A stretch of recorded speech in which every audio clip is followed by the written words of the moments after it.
Hello, welcome to this first edition of Tiger Broadcast. I'm Emma Osterly. And I'm Carly Roberts. In this leadership edition, we'll take a look at the stories that our Tiger Broadcast and film crew created over the summer. In one segment, we'll pedal over to Legacy Park and see the new equipment they have to offer. We'll also take a look at a big challenge one of our seniors faced in his off-season. All of this and more on this edition of Tiger Broadcast. I believe that we will win! I believe that we will win! I believe that we will win! I believe that we will win!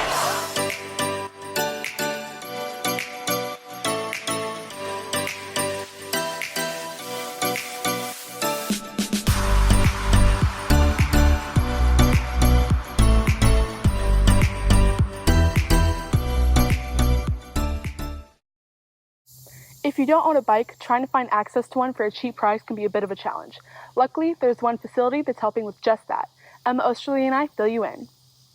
Opening in 2004, Legacy Park has continued to have a list of many physical attractions that the City of Lee Summit has access to. A recent addition to that list are bikes. It brings a lot more people to our facility, so the bikes are available to anybody. You don't have to be a resident of Lee Summit. You don't have to be a member of the community center. Anybody has access to the bikes, and they're free. Now people in the community have easier access to the trails Legacy Park provides.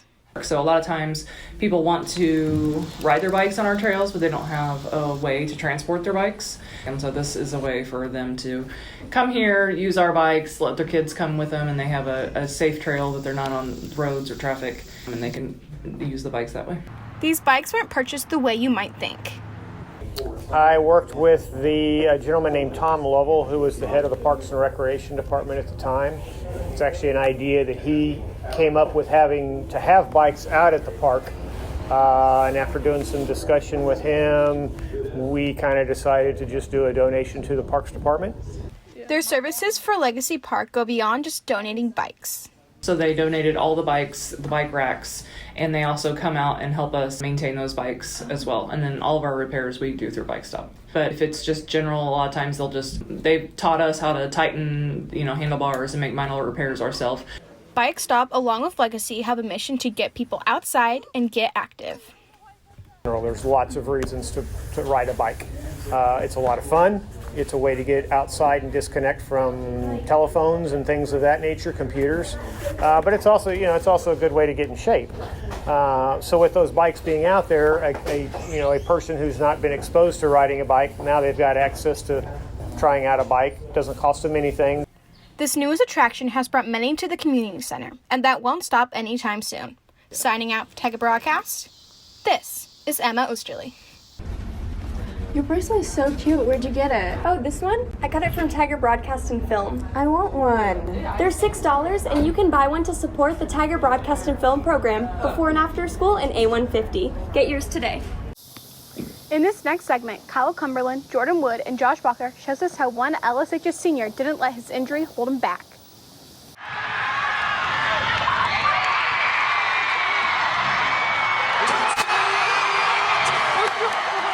Ryan Belt is a senior at Lee Summit High School. Most people know Ryan for his achievements on the field, but don't know the adversity he faced this past offseason. Okay, so I had a 7-inch blood clot in my subclavian vein, and basically there was a lot of pressure between my clavicle and my first rib, and the muscles were squeezing my vein between there. And so every single time I raised my arm above my head, it just cut off circulation to my left arm. When Ryan first began having problems, the Belts felt they had no reason to worry. So I didn't think anything of it because I hadn't seen it in its enlarged state. So I said, let's just go to the doctor later in the day. He said, no, Mom, I'm not doing anything first hour except taking my blood pressure. They can take my blood pressure at urgent care. So I was like, oh, good point. So I took him to urgent care. As Ryan's condition worsened, the reality of dangers of blood clots became much more clear. It could release itself from where it's at and travel through your bloodstream and go to your heart or your lungs or your brain and cause a serious event in those cases. Surgical removal of a blood clot is challenging, especially in Ryan's case.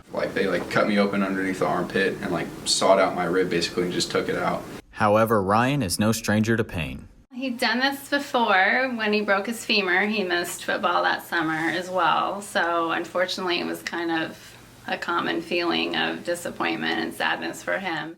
One thing is certain. Soon enough, Ryan will be back to the game he loves. I think once we realized what the course of treatment was and that he could get back in shape and be ready for the football season, that it wasn't as awful as initially we first thought. Signing out for Tiger Broadcast, I'm Jordan Wood. As our new seniors head into their final year of high school, it's time to start looking at colleges. But not everyone is looking in the same direction. Reagan Clark gives us this next story. For many students this fall, it's time to gear up for college. But for some, a 4-year university is not in the plan.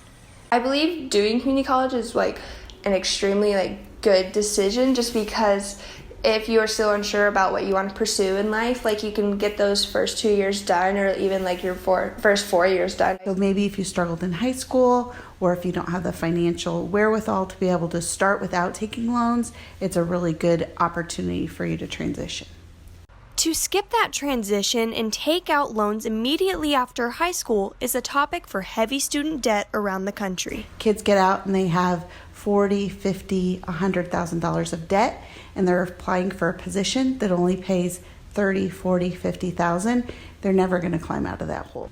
Even with the financial benefits to avoid that hole, a stigma around community college can present itself. And a lot of people just believe that to get the best education, you have to go to a really overpriced college. The stigma, there was definitely one that they felt this burden of, I don't want to tell anyone I'm going to community college because I'm less than. There's this idea that where you graduate from defines you. And as an employer and in human resources and often owning the internship programs, it doesn't matter what school you go to.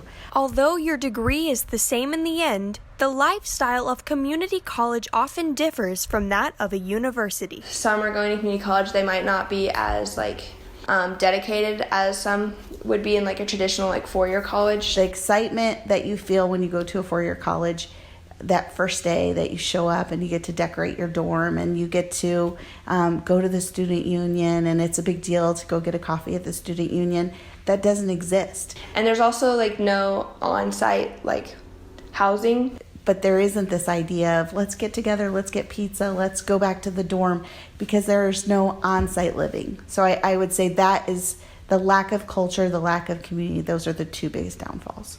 Those downfalls, however, may not be enough to outweigh the lasting impact of starting your future from home. If you ask anyone and they're older, 30s, 40s, they're going to tell you they'd wish they'd done community college for a year or two, just because it just reduces the debt you'll end up in. If you could do it all over again and someone said, here's something free and you can have its equal, would you consider it? But no matter the school you choose in the end, your educational future is up to you. It was a long thought process for myself, but at the end of the day, it's your choice, and it should only matter to what you think it should. Signing out for Tiger Broadcast, this is Reagan Clark. The class of 2020 is now finally seniors. Reporter Hope Kelsey gives us a look back at our high school past.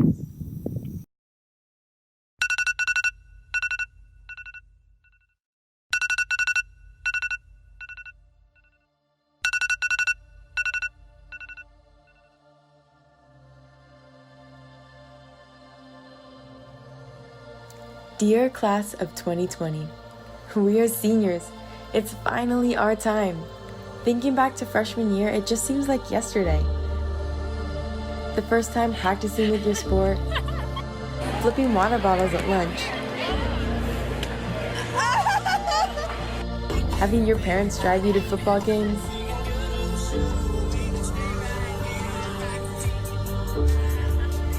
messing around in class because it was easy.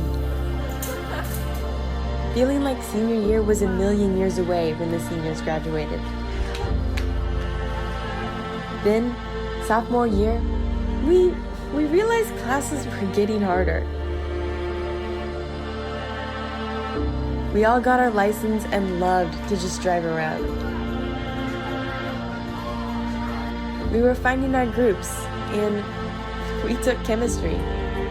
Then, junior year, we went to homecoming, football games, and school trips, not really understanding we only have one more year of this.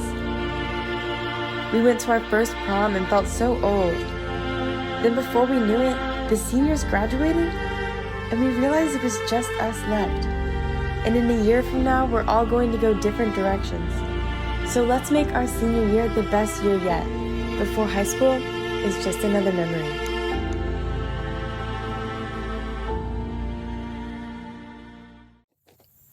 Seniors, this year's going to fly by before you know it, so make sure you get out there and capture those memories. Thank you for watching this edition of Tiger Broadcast. For short films, packages, and more, go to www.tigerbroadcast.com. Also, follow us on Twitter at 2BTV8Tigers. Signing out, I'm Emma Osterly. And I'm Carly Roberts. See you next time.